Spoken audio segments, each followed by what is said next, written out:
narasumber satu dan masuk ke pertanyaan pertama. Apa yang Bapak lakukan pada saat merintis karir sebagai pengusaha hingga bisa sampai sekarang? Awal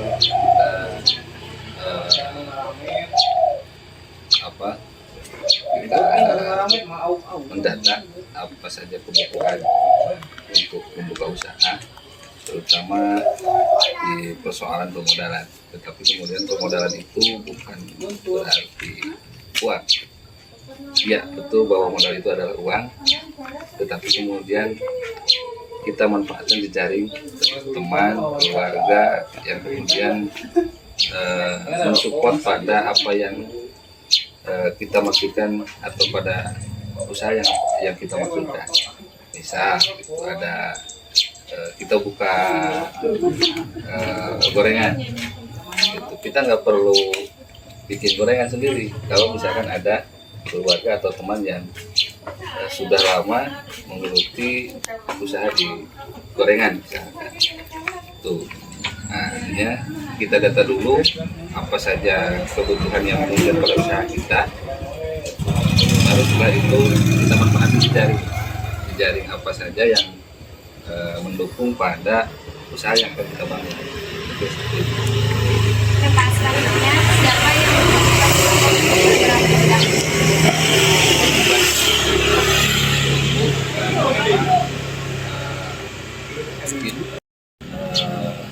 Istilahnya dituntut untuk pertama memenuhi kebutuhan kita yang paling utama adalah yang setiap hari adalah makan. Maka bagaimana caranya kita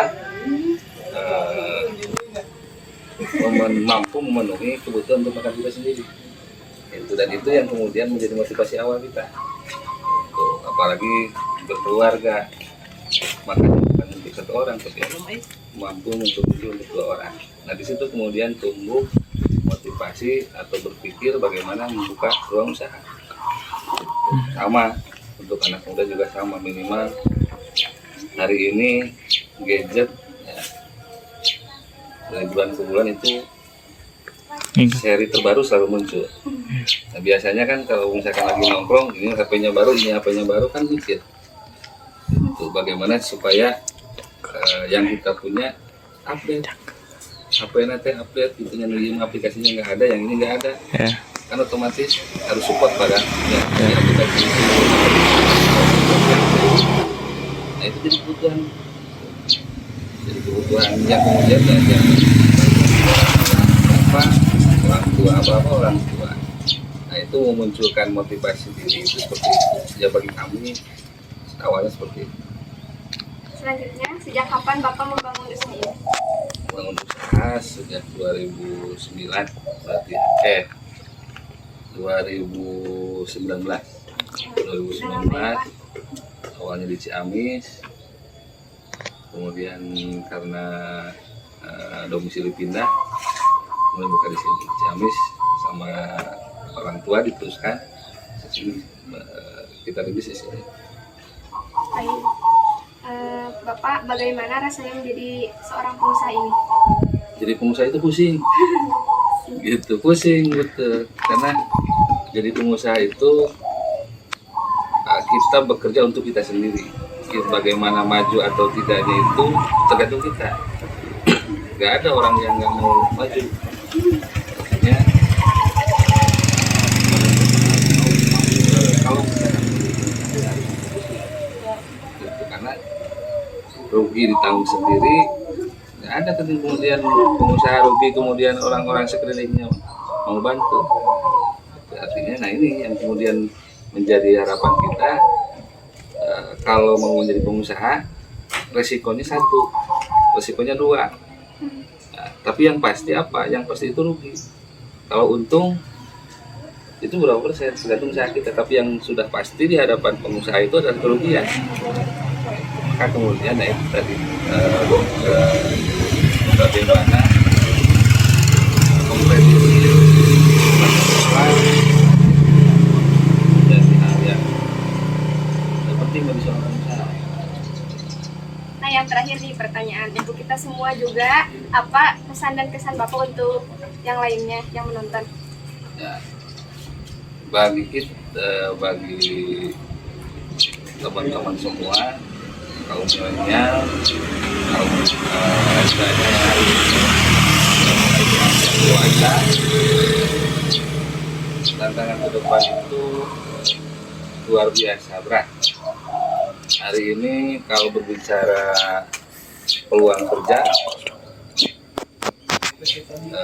tiap satu sekolah saja ada misalkan satu angkatan 100 siswa untuk SMK atau SMA. Kalau tidak melanjutkan berarti kerja. Nah, sementara tempat untuk kita bekerja atau peluang kita untuk bekerja itu terbatas. Itu tidak kemudian ketika lulusan sekolah keluar kemudian lapangan pekerjaan terbuka, gitu, mampu memenuhi itu. Nah, berpikirnya harus dirubah. Nah, kita lihat lingkungan, kita baca peluang di sekitar kita. Kalau di sini kan banyak sawah, itu peluang. Sehingga kemudian pilihannya kalau misalkan tidak terserap oleh lapangan pekerjaan, maka kita harus mampu membuka lapangan pekerjaan sendiri, apapun itu. Mau dari pertama misalkan hasilnya cuma Rp1.000, cuma Rp5.000, tapi kemudian itu menjadi tantangan bagi kita untuk kemudian bisa menaikkan omset itu. Nah, ini peluangnya, mampu membaca peluang di sekitar kita, mampu membaca peluang pasar, apa saja yang dibutuhkan pasar, yang tidak ada di pasar apa. Nah, itu yang kemudian nanti harus kalau lapangan pekerjaan itu terbatas, ya kita harus mampu membuat lapangan pekerjaan sendiri. Berapapun hasilnya, karena yang namanya kerja itu kewajiban. Ya, orang yang istilahnya mengangkut kayu, ya, manggul bahasa Sundanya ya, manggul kayu ke pasar itu lebih mulia daripada orang yang minta-minta. Itu kalau nggak salah perkataan Rasul. Jadi sebesar apapun, sekotor apapun pekerjaan itu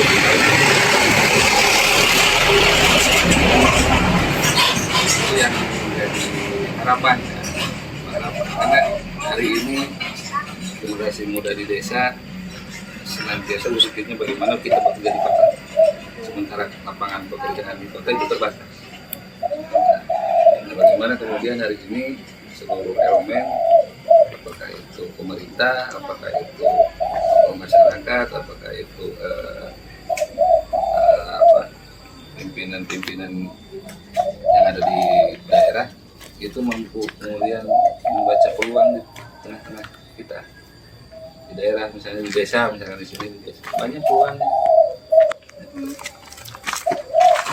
Lalu pertanian tidak kotor, tapi hari ini berapa usia yang mau bertani berapa? Sudah berapa orang? Tinggal berapa orang gitu? Banyak yang sudah pensiun. Ya, banyak yang ke kota ya Pak. Banyak yang ke kota. Banyak yang mencari Gitu. kota. Kira-kira seperti itu. Ya mungkin. Makasih Bapak. Sama-sama. Makasih sudah, maaf mengganggu waktunya. Nah, apa-apa. Semoga bermanfaat bagi yang menonton. Nah, Sama narasumber kedua yaitu Bapak Mamat yang sebagai penjual aksesoris. Baik Pak, pertanyaan pertama, apa yang Bapak lakukan pada saat menjual aksesoris? Barang yang dijual. Ya, Jadi dasir Gunting ayo kuku. sila. gunting kuku, Ya, Mungkin juga bolodog gitu nanti pikirin. lipat setip, mainan-mainan, mainan-mainan, kapura jahit, sikat, Mungkin di dasi mungkin kita bolodog Ya. di dasi. udah itu ya. Dan Bapak apa aja yang dilakukan saat menjual berkeliling?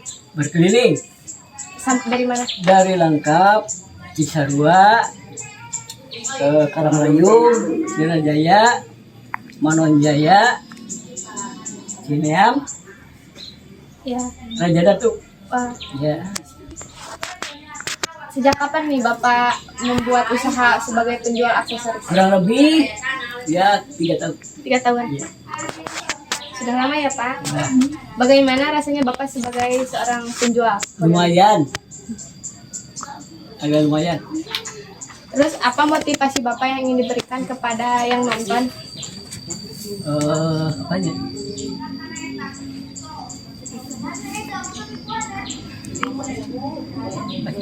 Jangan mudah menyerah ya. Ya jangan sampai di mana juga mau keliling sampai di mana. Mengapa Bapak memilih menjadi seorang pedagang aksesoris? Karena pasar Roma dulu jalan, sekarang ditutup. Oh, ditutup. Ya lanjut kena aksesoris. Oh, baik. Terima kasih. Ya Sekian dari kami. Terima kasih Bapak atas waktunya. sama-sama. Iya. Makasih ya Pak. Assalamualaikum warahmatullahi wabarakatuh. Kita kembali lagi ke narasumber ya ketiga. Sebelum lanjut, saya perkenalkan terlebih dahulu. Saya Ilham Riansa dan di sebelah saya juga itu. Silakan. Oke, dan yang ketiga yaitu yang ditunggu-tunggu kita para orang sukses. Silakan Kak, diperkenalkan dulu nama, biodata Kakak yang lengkap. Nama Gali, asal Dusun Cijulang ya, RT 7 lah, RT 2. Kakak lahir di asli orang Asli. Oke, kita lanjut yang ke pertanyaan ke-1. Apa yang Kakak lakukan pada saat merintis karir sebagai seorang pengusaha hingga bisa sukses seperti sekarang? Sama rintisnya. Ya, paling cari-cari peluang dulu kan, cari-cari apa namanya teh, lapangan kerja dulu, cari modal gitu. Ya baru bisa mulai gitu cari modal dulu, yang penting yang dari awal kan cari apa itu namanya jaringan biar luas, ntar usahanya kan bisa nambah lagi. Sudah kita Ya. ya, yang kita lanjut coba ya. Siapa yang memotivasi Kakak sehingga bisa bergerak sampai dengan saat ini? Motivasi paling orang tua ya kan,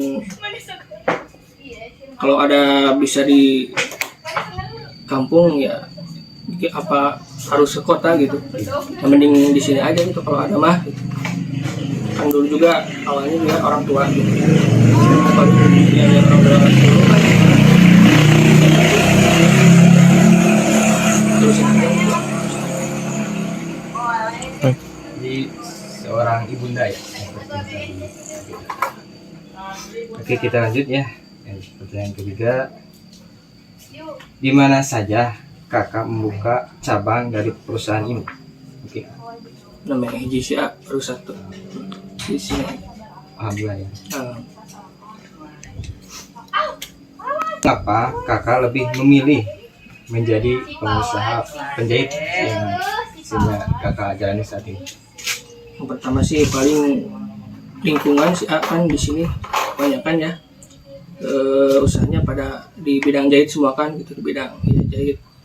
Tapi kan banyak itunya, banyak apanya, banyak jenisnya, ada yang banyak lah gitu, baju, ada yang celana gitu kan. Ya kebetulan di sini ya ngambilnya baju aja gitu. 3. Nah, ini mungkin pertanyaan yang terakhir. Apa dari Kakak kesan dan pesan intinya untuk memotivasi kita semua yang ada di sini, khususnya yang di video? Silakan Kak. Ya, paling yang pertama niatnya aja dulu. Ya, terus jangan malu gitu. Coba aja gitu. Kalau kan udah coba gitu, ntar gimana kelanjutannya, ntar ada apa ya sebenarnya, ada ketemu juga gitu, kalau mulai mah apa juga ntar ketemu gitu, yang penting mulai dulu aja. Yang penting dengan niat aja ya. Iya, niat sama mulai. Mungkin ada lagi Kak? Udah barangkali. Atas ya. Penutupan. Iya, mungkin ini yang ketiga dari narasumber kami. Mudah-mudahan Kakak rezeki lancar. Amin. Serta diberi kesehatan. Amin. Udah ya, sekian dari kita semua, mohon maaf. Sukses semua. Assalamualaikum warahmatullahi wabarakatuh. Yuk. Assalamualaikum warahmatullahi wabarakatuh. Kembali lagi di video kali ini yang terakhir mungkin, insyaallah ini adalah wawancara yang keempat, narasumber yang keempat. Oke, yang pertama biasa kenalan. Saya juga namanya Ilham Aryansyah dan rekan saya juga. Saya pencatat Lutfiani dan ini Narasumber kita yang sukses dengan sampai saat ini. Boleh Kak biodatanya yang kamu. Nama saya Wanda Cahaya Purwanti, tempat tanggal lahir di Tasikmalaya.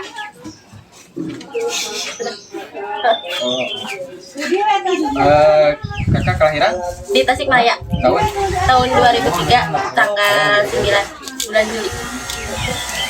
Oke, siap Kak. Yang pertanyaan yang pertama. Siap. Oke, yang pertama, apa yang Kakak lakukan pada saat merintis karir sebagai seorang pengusaha hingga bisa sukses seperti sekarang? Biasanya awal-awal usaha pasti banyak ujian. Pertama sakit, sudah dirasakan. Jatuh bangun udah terbiasa, tapi coba lagi sampai saat ini alhamdulillah berjalan dengan lancar. Ada lagi Kak? Gak ada. Pertanyaan yang kedua, siapa yang memotivasi Kakak sehingga Kakak bisa bergerak untuk berjualan untuk menguasai? Yang pertama sih keluarga ya pastinya. Yang kedua saya juga resep kuliner gitu. Awal-awalnya jajan di orang-orang, tapi dipikir-pikir daripada jajan terus ya gimana kalau misalkan usaha gitu sendiri. Tapi ya awalnya jualan mojito di Riyadul, sama pertama dagang perintis itu di Riyadul, lalu takoyaki. Berjalannya waktu bisa sampai punya boba, lalu dilanjut sekarang seblak. Alhamdulillah. Ya Sudah alhamdulillah. punya ada cabang itu banyak. Cabang sih belum, masih di handle sendiri. Lanjut ya Kak. Sejak kapan Kakak membangun usaha ini? Dari tahun 2019. Sudah 4 tahun. Udah ya. Oke, kita lanjut. Mengapa Kakak lebih memilih menjadi pengusaha pedagang seperti ini? Yang pertama gak mau kerja di orang lain. Jadi apa susahnya gitu, bikin usaha sendiri. Enak kan kalau usaha sendiri, mau libur apa enggak itu bebas ya, daripada di orang lain gitu. Gak enak. Enak sendiri aja ya? Enak sendiri aja, gak mau disuruh-suruh yang intinya. Oke, kita lanjut. Ya, terakhir Kak, mungkin ini dari kami, apa yang sehingga Kakak support atau motivasi dari orang apa aja Kakak sehingga bisa sukses saat ini? Banyak. Ya, yang tadi pertama itu keluarga, supportnya itu keluarga. Mungkin dari orang tua atau kerabat yang Kakak hingga Kakak bisa bergerak. Ya, banyak. Oke, kata-kata yang terakhir mungkin ini dari Kakak kawan untuk motivasi. Buat dulu. Ini yang terakhir juga, apa pesan-kesan dari Kakak untuk kita semua khususnya yang ada di video ini? Yang pertama jangan jangan gengsi. Yang pertama jangan gengsi, jangan kena kita anak kecil tidak mempunyai berpikiran yang bagus, jangan dipandang buruk karena jualan itu bagi saya itu menguntungkan, apalagi jualan usaha saya sendiri. Jadi buat kalian jangan ragu, jangan kecil hati. Perkataan orang itu biarkan perkataan orang, tapi kita harus membuktikan bahwa usaha kita itu bisa maju. Dalam optimis ya? Iya, optimis. Oke, mungkin udah kan? Udah. Ya, dari kami segitulah. Mudah-mudahan Kakak lancar usahanya, Amin. sehat selalu. Amin. Udah. Sekian dari kami, mohon maaf bila ada kesalahan. Wassalamualaikum warahmatullahi wabarakatuh. Dadah.